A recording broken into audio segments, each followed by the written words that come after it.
Bismillahirrahmanirrahim. Assalamualaikum warahmatullahi wabarakatuh. Jumpa lagi ya balik Tuhan. Sebelum kita awali kegiatan kita pagi ini, kita berdoa terlebih dahulu supaya apa yang kita dapat pagi ini bisa lebih berkah dan bermanfaat. Berdoa silakan. A'udzubillahi minasyaitonir rajim. Bismillahirrahmanirrahim. Rabbi zidna ilma warzuqna fahma birahmatika ya arhamar rahimin. Amin. Monggo Kang. Oke, bismillahirrahmanirrahim. Assalamualaikum warahmatullahi wabarakatuh. Selamat pagi ya. Jadi saking banyaknya ucapan selamat ulang tahun, selamat tanggal ulang tahun kali ya. Kalau hari ulang tahun tuh enggak sama harinya. Hari apa kemarin, Kak? Hari apa kemarin? Jumat. Enggak, maksudnya sampai dengan Kalau kayaknya aku hari apa ya? Hari Kamis atau hari Minggu gitu. 20 Mei 84 coba kita cari ya. Udah sampai lali, Rek. Enggak, hari ini. Coba ya, 20 Mei 1984 itu hari apa gitu ya. Ya Minggu gitu ya. Hari Minggu.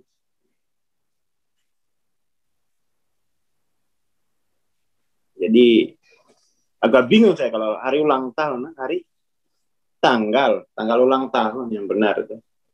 Kali itu kita nggak pernah koreksi loh. Kita mengucapkan sesuatu. Makanya semalam itu sampai mimpi saya. Mimpi disuruh orang-orang sebenarnya itu sadar nggak sih ketika memberi apresiasi itu gitu. Jadi kan sebenarnya ucapan-ucapan itu kan bentuk apresiasi gitu. Nah, apresiasi itu kalau tidak disadari, itu dia menjadi pengulangan kesalahan. Tetapi kalau disadari, dia menjadi jalan pencerahan gitu ya. Ini hati-hati ya. Jadi berulang tahun udah nakut-nakutin nih. Oke lah ya. Hari ini kita lanjutkan di solving di ego. Kita lanjutkan itu. Teman-teman silakan buka bukunya. Jadi mengapresiasi itu artinya menyadari, ya, menyadari konteks bisa konteks makom, konteks hal, konteks bahasa, ya kan? Itu kan mengapresiasi itu kan mengharuskan itu gitu, ya. Mengapresiasi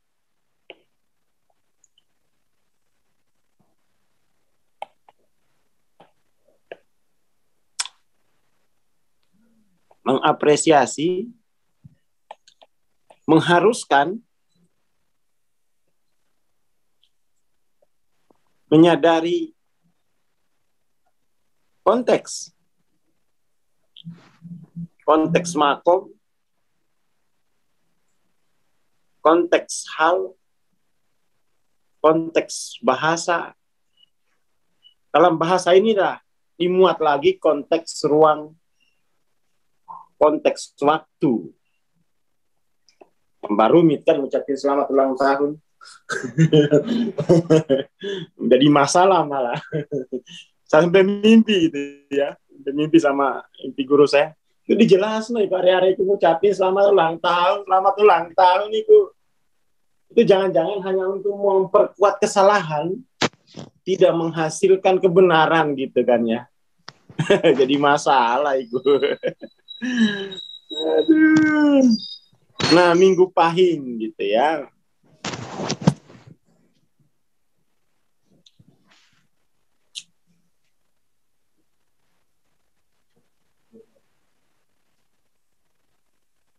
Jadi memang mestinya itu ucapannya itu ya itu tadi umurnya barokah kan gitu ya. Ucapan-ucapan yang saya terima itu akhlak itu bagus, barokah gitu ya. Tapi kalau selamat ulang tahun, apa maksudnya? Itu kan ya. Kebingungan. Tapi saya ucapkan terima kasih. Setidaknya ikut mengapresiasi gitu ya. Mengapresiasi. Nah ini malah ulang tahun tuh warning bang, mampus kan. Peringatan. Peringatan itu berarti sudah mau keluar, sudah pernah keluar dari batas-batas. Nah, diingatkan gitu bahwa kamu punya kecenderungan untuk melampaui batas. Wah, mate kon. Sehingga dikasih warning gitu. Oh gitu. Checkpoint kalau itu, bukan peringatan.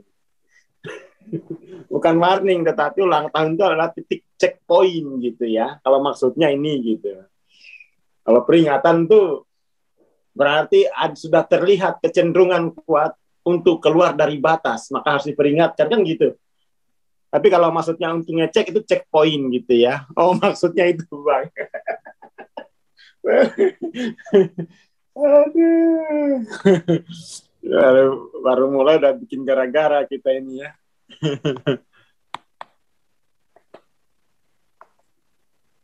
Oke, jadi pastikan dalam setiap apresiasi kita mesti menyadari sadar makom, sadar hal, sadar bahasa. Dalam bahasa itulah konstruksi ruang waktu diekspresikan kan gitu ya. Nah, oke. Penting loh ini sampai mimpi saya. Yuk katanya anak-anak itu nggak ngerti loh itu ngucapin itu. Hanya apa ikut-ikutan gitu ya. Dan amal yang ikut-ikutan itu tidak ada ajrinya gitu kan ya. Tidak ada profitnya. Amal yang ikut-ikutan toh itu ya hanya nggak ada ajrinya gitu. Mau berpartisipasi tapi nggak dapat ajri, ganjaran ya kan nggak mau ya kan nggak mau. Itu hukumnya sudah haram. Kalau ya haram itu kalau dikerjakan malah rugi. Ya kan hukumnya gitu ya.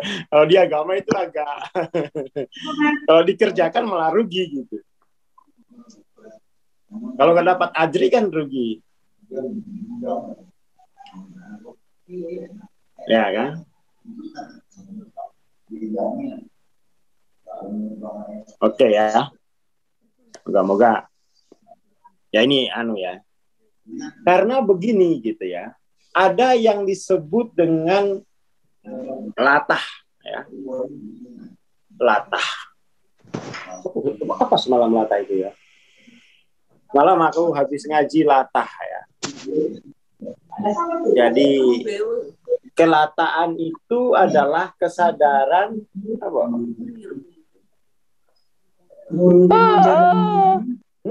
Oh iya. Jadi itu artinya dia mengacaukan segala kategorial yang telah ditata gitu kan ya. Dia mengacaukan segala bentuk kategorial, itu latah. Ini kan berat. Berbuat apa? Latah itu adalah mengacaukan. Mengacaukan kategorial atau mengacaukan batas-batas yang telah disadari gitu ya, itu latah ya. Mengacaukan kategorial atau tidak menyadari kategorial, itu latah. Jadi kategorial makom hal bahasa tidak tersadari, maka kita sudah cukup itu untuk disebut kesadaran latah. Ketidaksadaran, tapi itu bentuk kesadaran kelatahan gitu ya.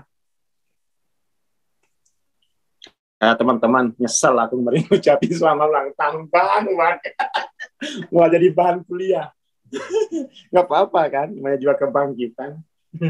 Nyesal ya. Malah jadi dibahas. Tapi bagus, ada ilmunya gitu kan ya. Ada ilmunya.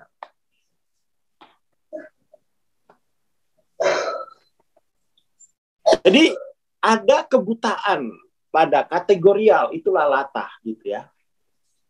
Jadi latah itu kebutaan pada kategorial. Latah.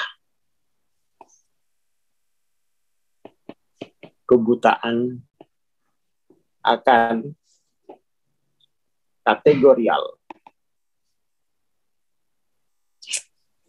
Jadi hanya sekedar tren gitu kan ya. Itu kan hanya sekedar ikut tren, itu latah tuh.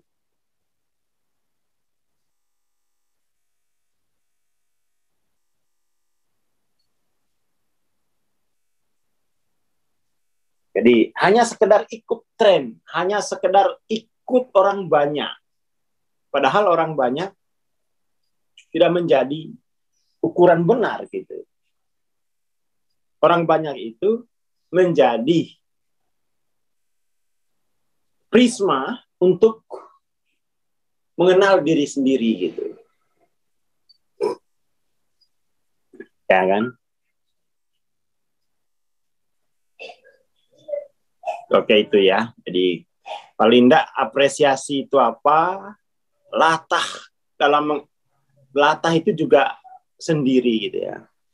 Mengapresiasi, appreciate itu kan artinya ikut menyadari ya kan?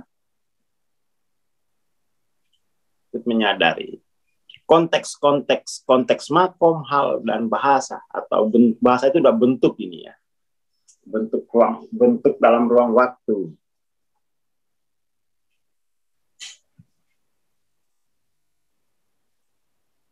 Seperti itu. Jadi banyak hal yang kita lakukan dalam sehari-hari itu hanya bentuk latah. Bukan bentuk partisipasi aktif. Enggak. Latah itu partisipasi destruktif. Oke ya. Jadi kelatahan itu bentuk destruktif. Ikut destruktif gitu. Appreciate itu kan mestinya konstruktif. Menumbuhkan, membangun, membangkitkan gitu kan ya. Sementara latah itu ikut membungkam, ikut menutup.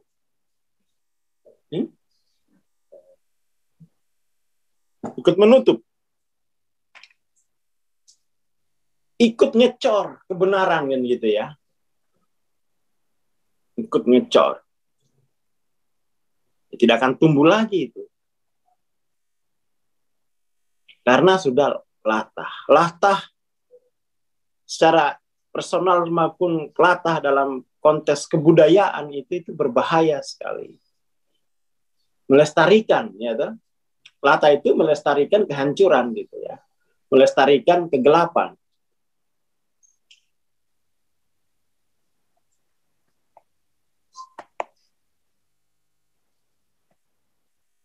Melestarikan kegelapan. Jadi ini ya dapat temak kuliah gitu. Dan itu semalam sampai mimpi gitu. Hati-hati loh ya, kamu harus Mbak siap. Jadi apresiasi artinya membangkitkan ya.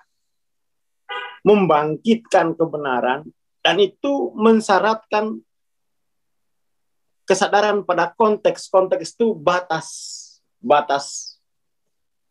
konteks makom, konteks hal dan konteks ruang waktu atau bahasa. Oke, tanpa menyadari konteks maka itu adalah latah. Latah artinya kebutaan akan kategorial konteks itu ya. Kebutaan akan kategorial konteks. Alhamdulillah kita paling enggak Karena sehari-hari kita itu paling banyak memberi apresiasi gitu. Jadi biar apresiasi ini tidak jatuh latah, basa-basi, gubrak-gubruk gitu ya, dia mesti ada awareness. Basa-basi itu kan menjadi napas keseharian masyarakat kan itu ya. Ya kan? Basa-basi. Pujian, itu kan Umar nggak mau dilatahi itu Umar. Awas kalau muji-muji aku ya. Nah, tak kirim ke padang. Jadi ada fenomena lata dalam kebudayaan gitu. Apa-apa diikuti gitu. Jadi lata itu menunjukkan ciri ketidakberakaran gitu. Ciri ketidakberakaran gitu ya. Dia ciri terapung, terombang-ambing di tengah-tengah segala bentuk perubahan gitu kan. Lata itu kan seperti itu. Tidak mengakar.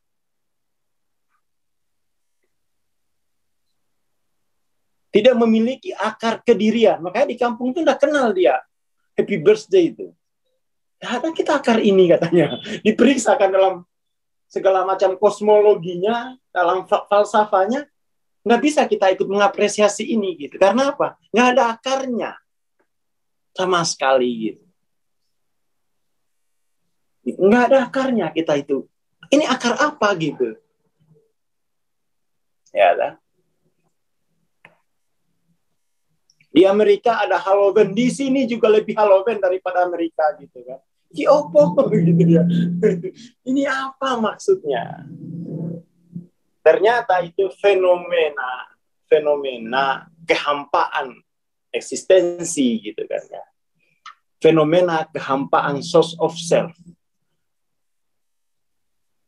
Fenomena kehampaan itu ciri dapat terekspresi sebagai kelatahan gitu ya. Nah kalau aku nggak berani ngomong kalau Maulid Nabi itu masih level lata, aku nggak berani. Soalnya gini loh, kaidahnya itu, ini barang bagus dilakoni itu tetap api gitu ya. Nih, kalau barang yang sudah ketahuan itu bagus dilakoni itu tetap ajri gitu ya. Kalau ini aku nggak berani bilang begini, bahkan nggak berani ya. Ini ketanya salah. Soalnya wes keto barang api ya gitu ya. Maulid Nabi itu kan udah jelas hukumnya itu kan ya. Itu barang bagus. Kalau barang bagus tuh diikut aja itu dapat pahala. Gitu kata guru saya. Tapi kalau barang ini belum tahu ini maksudnya apa, nah itu sebaiknya disortir dulu. Sebaiknya disortir. Kalau perkara yang sudah jelas akarnya gitu kan ya, nah itu ya dirayakan. Kalau nggak merayakan malah berarti tidak setuju gitu kan. Ya setuju.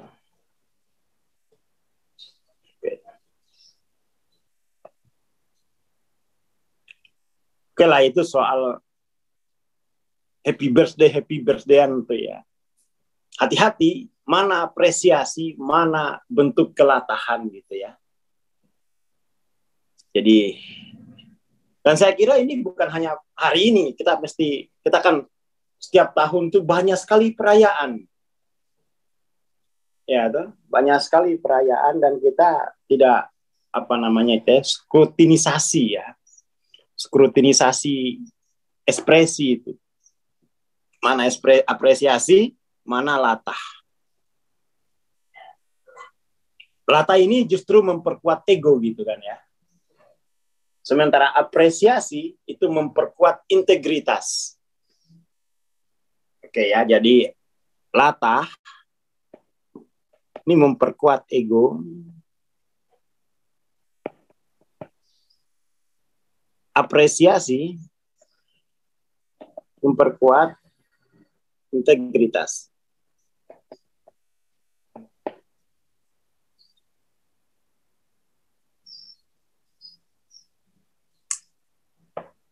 Oke.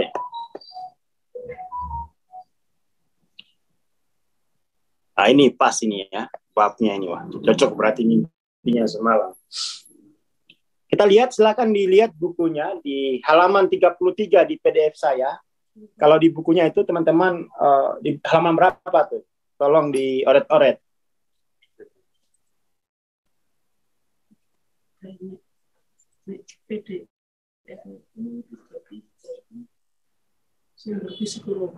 Coba ini saya lihat.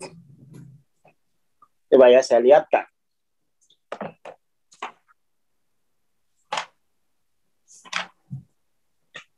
Kalau di bukunya itu berarti halaman, halaman mana ya? Atas 50-an lah kayaknya ya. Nah, teman-teman yang mencatat halamannya di bukunya,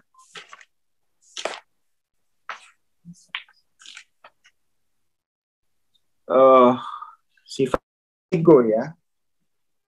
Sifat ego. Tolong dibantu biar bisa diikut tuh.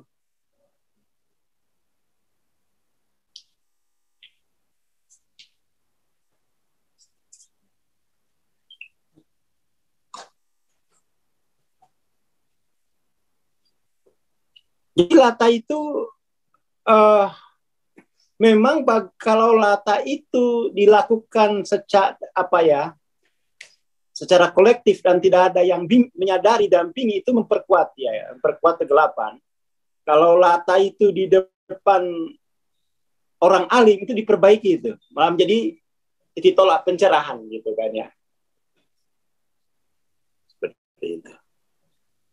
Halaman 35 ya.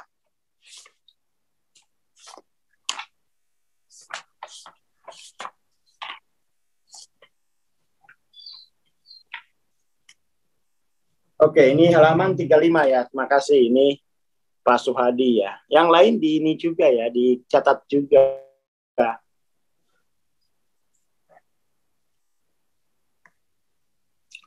Ego mendapatkan kenikmatan dan kepuasan menyimpang dari penderitaan dan semua level yang tidak mengandung integritas. Integritas itu namanya, integritas itu adalah karsa, sabar itu ya, militansi kepada yang hak, itu integritas gitu ya. Militansi pada yang hak. Hak itu artinya yang memiliki kemurnian ya. Hak itu artinya yang pure.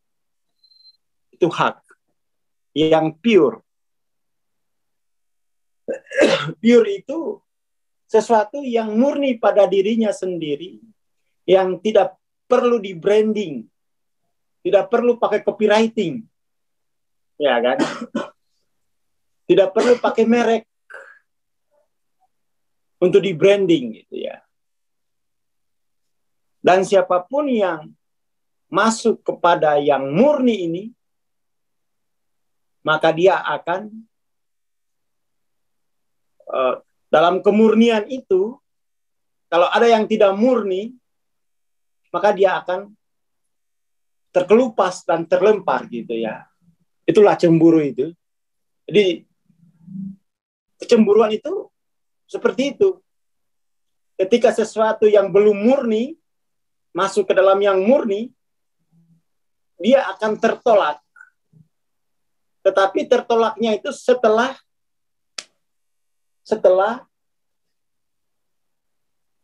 bersentuhan dengan yang murni, bukan sebelum. Jadi ada terkelupas, baru kemudian terlempar gitu ya. Tapi goresan itu kemudian memurnikan ya. Tapi sakit, cemburu kan begitu. Tuhan tuh maha cemburu karena dia murni. Hanya Allah itu yang hanya yang murni itu yang punya rasa cemburu yang besar gitu. Karena dia pure, yang pure itu punya rasa cemburu, artinya dia akan memvoid yang tidak pure gitu, yang diada-adakan. Makanya kan Tuhan tuh maha cemburu kan. Dan cemburunya tidak ada toleransi. Tidak ada toleransi. Jadi cemburu itu artinya tidak ada toleransi. Saking purenya, sensitif, sangat tinggi, hypersensitif. Ya, hypersensitif. Hypersensitif. Bukan karena apa ya? Jadi beda. Kecemburuan di tingkat pure itu bukan karena hasil perbandingan gitu ya. Tapi karena lebih pada apa ya? Jadi kalau hasil perbandingan itu kan shame gitu ya, bukan cemburu. Jadi cemburu itu bukan menghinakan gitu. Bukan penghinaan. Jadi kalau orang cemburu itu dia tidak menghinakan siapapun gitu. Nah, yang kadang orang gagal membedakan mana cemburu, mana shame gitu. Kalau shame itu pertama dia bandingkan dirinya dengan yang lain, lalu dia hinakan dirinya atau melalui yang lain gitu kan. Melalui yang lain, aku kok menemukan diriku hina. Ah, itu shame tuh ya. Itu shame. Melalui yang lain, saya menemukan diriku hina. Itu shame. Cemburu itu bukan begitu. Cemburu itu pada yang murni, aku bisa mengetahui kegelapanku, gitu ya. Aku bisa mengetahui kadar ketidakmurnianku, gitu. Jadi melahirkan cemburu itu melahirkan perenungan, gitu ya. Perenungan.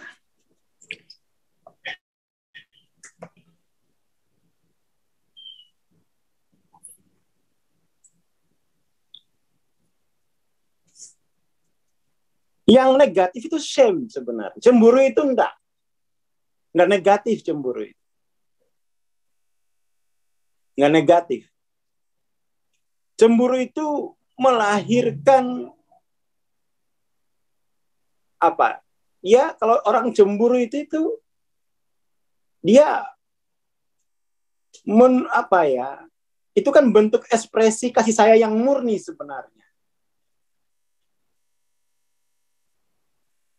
Cemburu karena kadar kemurnian itu gitu loh. Maka Tuhan itu maha cemburu. Kalau cemburu itu negatif, itu shaming pasti, bukan cemburu. Bukan cemburu. Kecemburuan sosial, enggak. Persaingan sosial adanya, jangan ditambahin cemburu sosial. Persaingan sosial, gitu ya. Persaingan itu dekat dengan shaming gitu, shame. Cemburu itu ketidaksamaan apa ya? Jadi apa istilahnya itu ya? Pokoknya satu pure tuh satu masih belum pure gitulah. Satunya sudah pure banget, satunya belum pure. Jadi yang belum pure itu yang tertolak. Tertolak dalam pengertian tuh tak apa ya?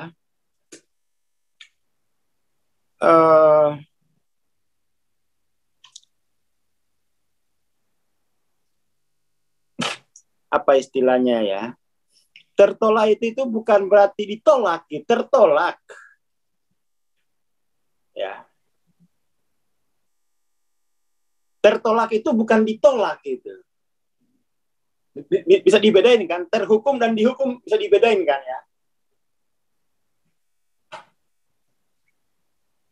Jadi ketika kita terhukum, kita merindukan yang pure itu gitu. Ada kerinduan pada yang pure. Kalau dihukum itu kan lain lagi ya. Tertolak. Ketika kita tertolak, ya rasa ingin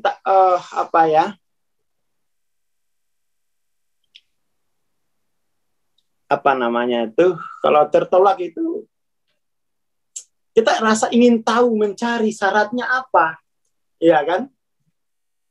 Kita ingin bergerak memenuhi syarat itu. Itu kan cemburu itu kan begitu. Syaratnya apa biar nggak cemburu? Tapi kalau shame itu nggak ada rasa untuk menyamakan syaratnya. Jadi kecemburuan itu menuntut pada pemenuhan rukun dan syarat gitu ya. Jadi cemburu itu pada akhirnya menuntut untuk kalibrasi kembali rukun dan syaratnya. Dikalibrasi gitu. Tolong dikalibrasi lagi lah cintamu itu kadarnya berapa gitu. Aku kok masih cemburu ya. Ya, jadi cemburu itu mendorong untuk rekalibrasi. Tolong dikalibrasi kembali. Bukan menghukum gitu, enggak. Ya kan? Jadi sifat cemburu Tuhan itu mendorong kita untuk melakukan kalibrasi cinta kita ini ya. Kamu kalibrasi ulang deh. Standarku begini loh. Standarku itu segini. Kamu kalibrasi ya. Kamu kalibrasi. Sehingga kemudian kita akan melepas yang tidak pure itu. Ya, karena Tuhan Maha Cemburu. Dia tidak bisa menerima yang Dia adakan pada diri kita. Kata Tuhan, loh, bukannya aku yang mendefinisikan kamu sebagai the pure self. Aku nggak bisa loh menerima yang kamu adakan yang tidak ada gitu pada dirimu. Soalnya ya kamu kan cintaku gitu kan. Kalibrasi kembali kegelapannya itu.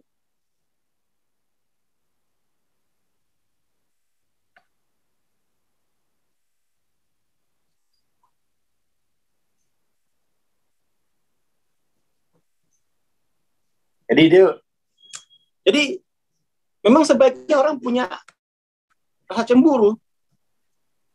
Masalahnya adalah rasa cemburu diiringi dengan darah tinggi. Ya, itu yang repot. Rasa cemburu diiringi dengan darah tinggi, diiringi dengan shame, diiringi dengan grief, diiringi dengan apati.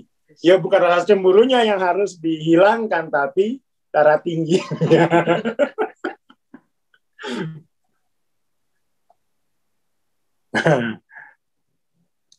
Darah tingginya yang harus sembuhin.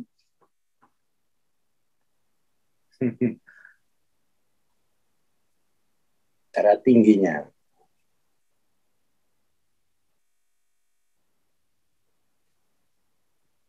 Itu yang penting ya. Bukan rasa cemburunya gitu. Darah tingginya aja pokoknya. Bahaya kalau cemburu disertai darah tinggi. Ya kan, panci bisa melayang gitu. Piring terbang UFO ya langsung.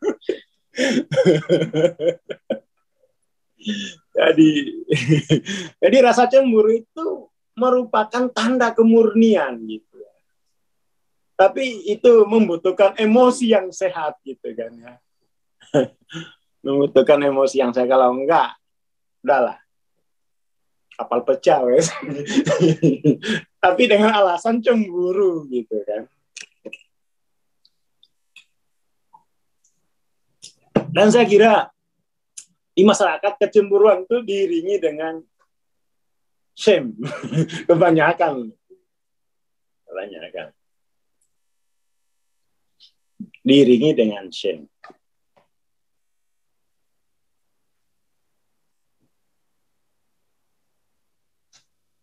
Kalau Tuhan tuh cemburu, itu nggak usah ditakutin gitu. Karena kita akan didorong untuk kalibrasi kembali lepaskan kegelapanmu. Ini cemburu dalam membahas cemburunya Tuhan dalam konteks optimis ini ya. Ada juga kan dalam konteks pesimis. Pokoknya jangan main-main dengan Tuhan. Sekali cemburu kamu akan dibuang kan.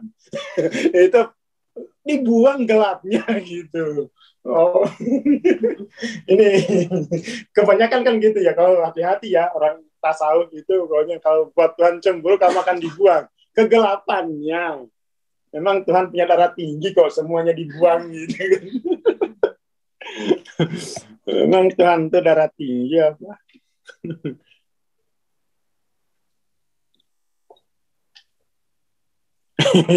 Story WA menimbulkan shame dan hormon kortisol.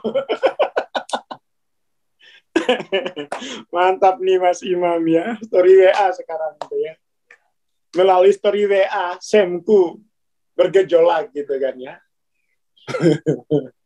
Shameku meronta-ronta gitu. Seperti itu. Ini penting ya, ini penting. Jadi justru ego mendapatkan kenikmatan dan kepuasan menyimpang gitu ya. Latah itu kepuasan menyimpang gitu ya. Dan itu adalah bentuk hasrat, bukan integritas gitu. Jadi bentuk hasrat, bukan integritas. Rahasia kenikmatan yang ego itu adiktif gitu ya. Adiktif. Jadi ini dan ini selain adiktif juga nular. Beda ya adiktif sama menular gitu kan. Adiktif itu pengaruh pada diri kita, menular itu pengaruh pada orang lain gitu. Jadi kemiskinan itu juga adiktif dan menular. Kemiskinan itu kecanduan itu punya daya adiktif dan punya daya tular gitu ya. Jadi gimana dong kalau teman kita miskin? Ya kita suruh belajar, ayo belajar tiap pagi gitu. Setidaknya nggak nularin, kamu aja yang ngalamin gitu. Tapi setidaknya kamu dengan belajar mencegah daya tularnya itu gitu. Nggak mau belajar, akhirnya anak-anak ya ketularan. Iya. Jadi jangan dikira kecanduan itu tidak nular. Ya kan, nular. Nular itu daya apa namanya itu ya? Daya menyebar. Kalau adiktif itu daya terkontaminasi gitu kan ya. Terkontaminasi lalu dia punya daya menyebar gitu. Itu harus dibedain ya.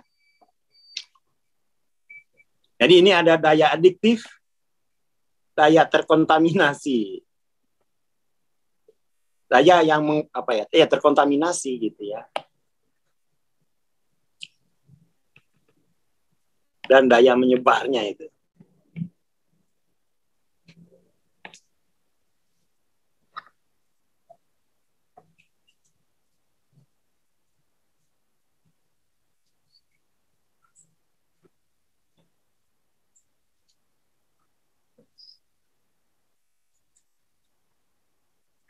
Seperti itu.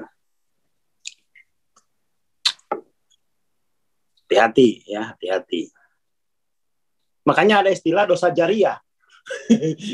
Dosa jariah itu ada loh, karena punya daya menyebar. Nggak apa-apa terkontaminasi, tapi usahakan tuh jangan ditularkan. Jadi kalau miskin tuh nggak apa-apa, tapi jangan tularkan ke anak-anak. Jadi anak-anak minta mobil, beliin. Ya, ini malah ngambil sapu, mobil, ayo ngomong mobil lagi. Ayo ngomong. Orang itu akhirnya anak tertular oleh kecanduan keluarganya. Ayo ngomong, ayo minta jajan lagi, ayo. Jangan anak kok nggak ada ininya. Kayak di kampung saya gitu. Bawa anaknya ke warung bapaknya itu. Anaknya minta permen, dipukul tangannya. Anak kok nggak ada puas-puasnya, udah dibeliin, padahal ini belum. Situlah kemudian orang tua menularkan kecanduan miskinnya pada anaknya. Jadi dari situ itu ketertularan itu melalui relasi. ketertularan itu melalui relasi. Makanya kemudian tuh kalau udah terlalu miskin tuh, wes cerai ya mas, wes putus relasi. Soalnya apa? Saling nular itu wes. Wes karantina dulu. Ya kan? Masukin peti wes. Buang ke laut. Dilarung wes, biar pulih. Itu cara alamiah untuk mengatasi ketertularan itu isolasi mandiri. Tapi bukan isolasi mandiri di handphone, suruh suluk, tawaju, isolasi mandiri. Ini isolasi mandirinya di Google. Akhirnya nularin di medsos. Aduh, ini tawaju, wirid, meditasi itu bentuk-bentuk isolasi mandiri gitu ya. Jadi kalau orang masih banyak isolasi mandiri meditasi, ya itu berarti masih membebaskan, gerak freedom from, membebaskan dari ketertularan. Ya, belum freedom tuh. Freedom tuh dia punya sudah tervaksin oleh yang ya tervaksin dia. Tervaksin. Bukan tervaksin, jangan vaksin lah. Antibody, terantibody. Kalau vaksin itu kan tiruan ya. Antibody yang murni kan gitu. Saya nggak jual vaksin. Nah, Pertamina mengafirmasi melalui tabung gas 3 kilo dengan menulis hanya untuk orang miskin. Ini artinya untuk menghindari daya tular, Mas. Bukan Pertamina yang jahat gitu. Jangan ketularan gitu. Malah orang kaya ketularan, dong. Udah diperingatin pun loh. Masih ketularan. Jadi itu Pertamina udah benar. Hanya untuk rakyat miskin. Tapi banyak yang ingin ketularan miskin. Gitu ya.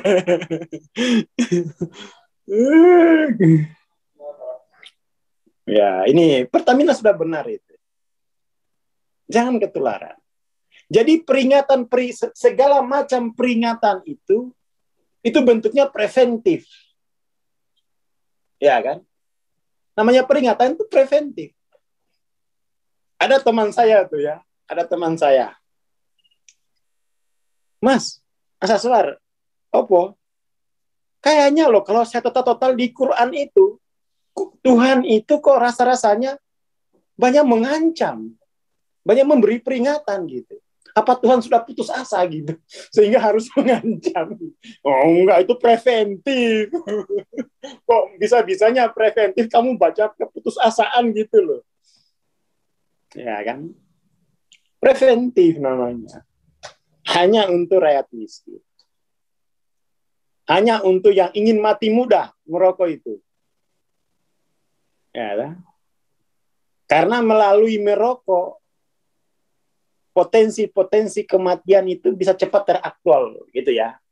Bukan kemudian rokok itu sumber ajal gitu, enggak. Sumber takdir itu ya tetap aja Allah. Tapi melalui merokok, potensi yang menuju kematian pasif tentunya, ya toh? Kematian pasif. Om saya itu paling anti dengan rokok. Sini kau. Dia tanya, kenapa rokok itu hitam? Itu kematian pasif, sel-sel darahnya katanya. Nggak usah pakai laboratorium. Lihat aja, bibir perokok itu pasti hitam. Kebakaran itu katanya. Sel-sel darahnya mengalami kebakaran. Dan itu ciri kematian pasif itu seperti itu. Om saya itu kan pernah operasi jantung, dia nggak ngerokok gitu. Nggak ngerokok. Kok bisa dok? Saya kan nggak ngerokok. Perokok pasif. Oh sial, katanya ini perokok pasif. Bikin aku hampir mati gitu. Akhirnya, tolong dok, aku dikursusin. Bagaimana membuktikan kalau perokok itu adalah menuju kematian pasif. Bukan sumber kematian. Tapi itu melalui itu, proses-proses kematian itu mulai terjadi. Yang disebut dengan bunuh diri pasif. Baru sekitar seminggu saya berhenti merokok. Jadi maaf ini pabrik rokok ya. Ini saya hanya meneruskan ilmu dari om saya gitu. Dan nggak usah jauh-jauh. Lihat aja bibirnya. Nggak ada bibir perokok itu yang merah kecuali pakai lipstick. Itu karena sel-sel darahnya habis ya, kebakar semua. Itu ciri yang nyata gitu. Tapi itu bukan sumber kematian gitu ya. Enggak, itu bukan sumber, melalui itu proses bunuh diri pasif itu terjadi. Bukan kematian, bunuh diri pasif aja udah. Nanti mbak saya aja ngerokok umur 300 tahun. Oh mbak itu zamannya Nabi rokok 300 tahun gitu. Tapi kalau bunuh diri pasif jelas itu. Orang bunuh diri kan udah harus langsung mati toh. Ya kan? Ada yang langsung mati ya. Karena memang nggak ada hubungannya sebenarnya. Berkorelasi tapi bukan penyebab. Ini saya nggak ngajak berhenti merokok loh ya. Enggak, silakan aja. Enak. Enak kan. Enak.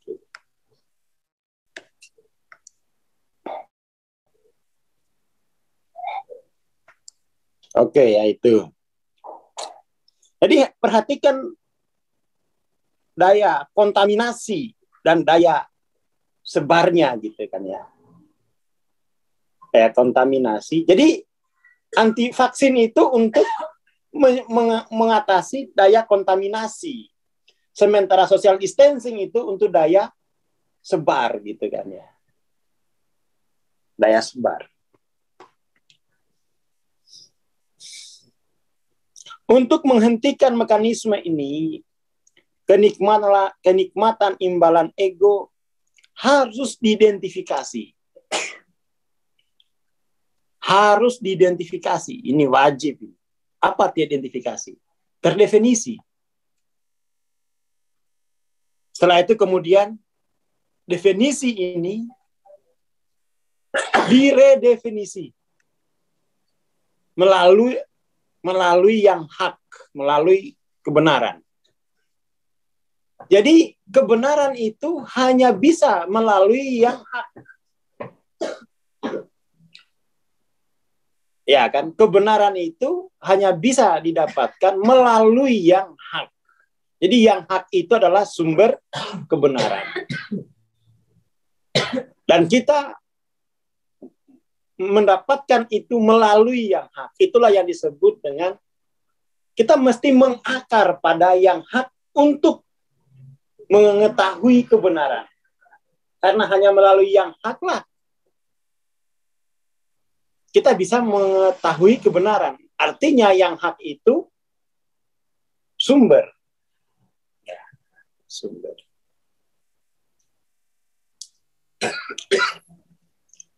Akibat malu, shame, ego menghalangi kewaspadaan sadar, kemawasan ya. Dari intriknya, shame ini memang ini yang membuat itu kita tidak sadar dengan mekanisme intrik. Ya. Ego itu punya intrik. Intrik itu artinya agenda terselubung. Ya. Intrik itu agenda terselubung.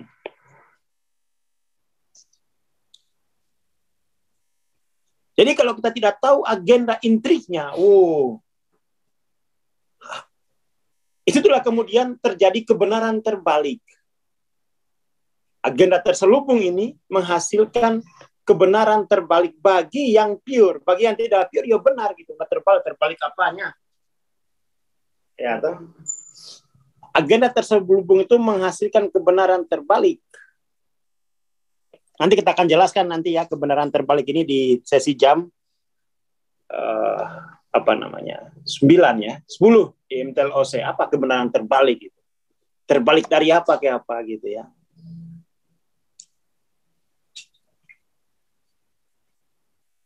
Khususnya sifat rahasia dari permainan. Tapi ini permainannya ini bukan permainan sembarang loh ini. Ini permainan pada level ilah. Pada level source of self. Itu permainan ego kan di situ. Permainan tercanggih ego adalah permainan pada level source of self. Atau gini, permainan tercanggih ego adalah permainan pada source of everything, kan gitu ya. Baik self maupun existence, ya. Itu permainannya dia. Permainan pada main source dia ini. Source of everything. Ini permainannya nih. Hati-hati. Tapi tidak perlu juga hati-hati karena tidak mungkin kita tahu permainan ini kalau kita masih di dalam permainan itu gitu. Ya kan? Permainan ini bisa diketahui oleh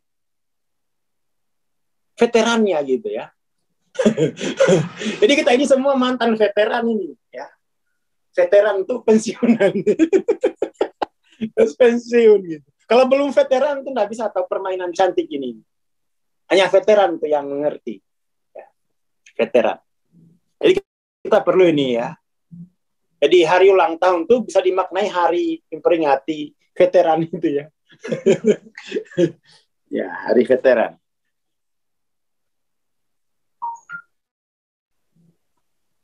Saya kira itu pagi ini. Silakan teman-teman disimak lagi rekamannya yang lain di ini ya.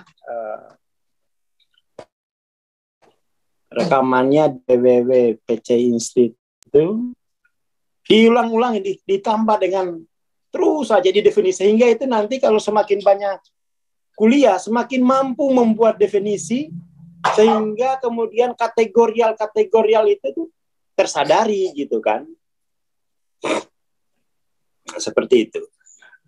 Jadi silakan dilihat PCI Institute gitu ya. Ada lagi kok video-video ya ini mana tuh ya? Nah ini dia. Diulang-ulangi. Semakin diulangi maka semakin jelas kategorialnya. Gitu, kan dihafalin, sadari kategorialnya. Nah ini masuk sini. Nah ini kan ada di sini nih. Nah daftar ya, daftarnya ke tuh.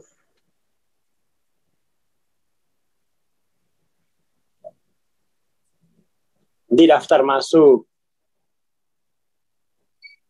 Nanti didaftar sama Mas Haidar gitu ya. Jadi biar cepat membuat kategorial. Dengan membuat kategorial itu paling enggak sudah furqon, ya toh? Cahaya kesadaran itu berubah menjadi kualitas furqon. Terbedakan. Kalau mampu membedakan, dia mampu membuat definisi, ya toh? Mampu membuat definisi. Kalau mampu membuat definisi, dia mampu definisi itu kan dibahasakan. Dia mampu mengetahui konteks ruang waktunya gitu kan. Konteks bahasanya, itulah kitab itu kan, menjadi kitab ditulis di mesos menjadi mushaf, tanda kutip ya, tanda kutip termushafkan begitu ya. Terima kasih. Ya itu ya, kita terus bersama-sama. Pokoknya itu ciri cahaya itu dia menghasilkan kualitas furqon dulu. Furqon. Itu dulu gitu. Jangan langsung sampai mau bisa memushafkan, memonumentalisasi ya toh. Enggak, ini dulu, furqon dulu, nanti kemudian tuh menjadi kategorial terdefinisi, lalu kemudian tuh bisa jadi harus dicatat dulu ya, dicatat. Terima kasih, selamat pagi. Assalamualaikum warahmatullahi wabarakatuh.